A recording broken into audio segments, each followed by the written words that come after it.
donc mbokk internet yi dara na jàmm ci Buzz 7 Media. Khady Thiam ak Ousseynou moom nan lañ war a mujjee mariage wala annulé parce que gis nañ ne Khady instant bi bëggatul dara si sëy bi te mënutoo ko wax Ousseynou ndaxte xamul nan la war a def xanaa Layla moo ci nekk di jàppal bàyyin te Ousseynou gis nañ ne moom tamit bëggul Khady Thiam de mais na vengé wu parce que jàpp na Khady Thiam daf koo trahir alors que ni du loolu mbëggeel moo nekk koo xam ne si ne capitaine borom la fu ko neex rek la koy maajloo te Ousseynou nanguwul comprendre loolu moo tax sax ba nanguwul delloo blouson bi parce que en bu mu leen jàppal ñoom ñaar mais blouson bi tamit lan la si xalaat ba nangu koo delloo. tey bi moom bis bu annulé problème bi du nekkati Khady Thiam ak Ousseynou mais Bakir la ak Nabou Guèye parce que warugar bi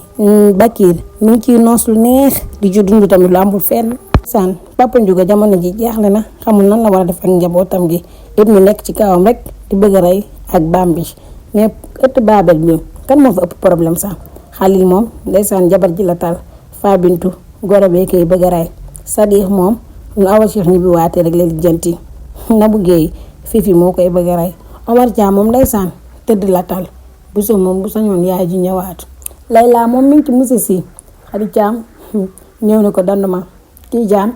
di xool ngor mais problème bi mooy maman Oumou moom kenn xamul lu mu bëgg moom dañuy indi détail spécial pour moom. Merci beaucoup tey li la indi loon ci jàngat ci Babel ci yeneen vidéo way leen di partager te abonné